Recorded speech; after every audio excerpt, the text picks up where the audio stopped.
ये सत्तू भी जो है वो गर्मी की सौगात है। बहुत। सत्तू असल में कैसे बनाया जाता है और ये गर्मी के असरात को किस तरह से कम करता है? सत्तू जो है ना, ये दरअसल जौ होते हैं जिनका पाउडर बनाया जाता है, जिनको पीसा जाता है। और जौ के अंदर बेपनाह ताकत है।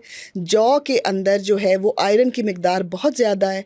और इसके साथ साथ इसका जो पाउडर बनाया जाता है, जिनको सत्तू कहा जाता है, पुराने वक्तों में एक ही मशरूब हुआ करता था। ये के मशरूब तो थे, लेकिन ये टिन के, ये बोतलें, ये कार्बोनेट ड्रिंक्स, इस तरह की चीज़ें नहीं होती थी। तो सर्दियों में शक्कर के साथ इसका इस्तेमाल किया जाता था और इसका शरबत बड़ा ही लजीज, बड़ा ही प्यारा बनता। सबसे बड़ी बात, जिनको जिस्म पे बार बार छपाकी निकलती हो, जिनको जिस्म में बार बार हिद्दत महसूस होती हो, जिनकी एड़ियाँ और तलियाँ जलती हों, जिनको बहुत ज़्यादा पसीना आता हो, जिनके जिगर में गर्मी हो, वो सत्तू का 1 महीना इस्तेमाल करें, इन सारी बीमारियों से निजात पाएँ। आपने सत्तू का इस्तेमाल शक्कर के साथ करना है। शक्कर भी ठंडी होती है। ये दोनों अज्जा मिलके आपके जिस्म की कमज़ोरी को दूर करते हैं। अच्छा, ये आपके बालों के लिए बड़ा ज़बरदस्त है, इसमें भी बहुत ज़्यादा आयरन होता है। और ये साथ साथ आपके स्टमक के लिए बहुत अच्छा। जब आप गोश्त खाते हैं या कोई ऐसी चीज़ें खाने के बाद आपके मैदे के अंदर जो गर्मी इकट्ठी हो जाती है, सत्तू का शरबत उसको ठंडा करता है, आपके मैदे को ठंडा रखता है, जिस्म के टेम्परेचर को ठंडा रखता है। आपने बाजार से देसी सत्तू आज भी सब कुछ मिलता है। अगर आपको लगता है कि कुछ नहीं मिलता, तो आज भी सब कुछ मिलता है। नहीं तो आप किसी भी अपने जहाँ से आप आटा पिसवाते हैं वहाँ जाके उनको बोलें कि आपको देसी सत्तू चाहिए, वो आपको देसी सत्तू बना के देंगे। और उसके बाद आपने उसको एक बर्तन लेना है। बर्तन के अंदर आपने जो है वो 2-3 चम्मच या जितनी ज़रूरत हो उसके अंदर सत्तू डालना है। ये थोड़ा खरखरी लगाता है गले को, करके थोड़ा खरखर होता है। इसको बच्चों को देने से पहले ज़रा थोड़ा सा एहतियात किया जाता है। अच्छी तरह मिक्स करना है। सत्तू पानी में घुलने के लिए 2-3-4 मिनट लेता है। वो पाउडर नमा होता है, थोड़ा खुश्क होता है। अच्छा, एक और बात बताऊं,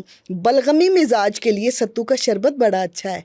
वो उनकी बलगम के लिए वो उनकी बलगम को भी दुरुस्त करता है।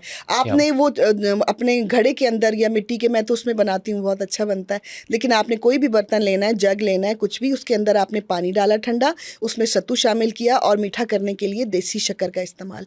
मैं बार बार कह रही हूँ, देसी चीज़ें घर में लेके आएँ, उसके साथ अपने इलाज करें। आप अपने पेट की बीमारियों के लिए भाग जाते हैं कि सिरप लेके आ जाते हैं। ये ज़िंदगी खुदारा बड़ी खूबसूरत है, इसको हुक्म इलाही के मुताबिक इस्तेमाल करें। जिस तरह आपने अपनी ज़िंदगी को अगर बचाना है तो इन चीज़ों की तरफ आएँ। अगर आपको सूट करती हैं तो मैं फिर कह रही हूँ, ज़बरदस्ती नहीं है, सूट करें। आपने सत्तू को पानी के साथ हल करना है, साथ शक्कर को हल करना है और इसके अंदर बर्फ़ डालेंगे, इसको ठंडा करें। शाम के वक्त बच्चे भी पिएं, आप भी पिएं। मैं शाम इसलिए कह रही हूँ कि मैं फिर बहुत दूर चली जाती हूँ। मेरी अम्मी शाम को बनाती थी 4-5 बजे के करीब, और हम वो ठंडा ठंडा सत्तू पिया करते थे। और ये बड़ी कीमती माओं के नुस्खे हैं, और ये मेरे नुस्खे भी बहुत कीमती हैं। मैं आपको बताऊँ, इतने कीमती हैं जो मैं आपके साथ शेयर कर रही हूँ, और ऑथेंटिक चीज़ें आपके साथ शेयर कर रही हूँ।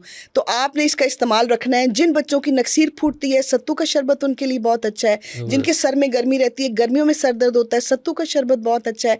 बेसिकली ये जौ से बनते हैं और जौ बहुत ठंडी तासीर रखते हैं।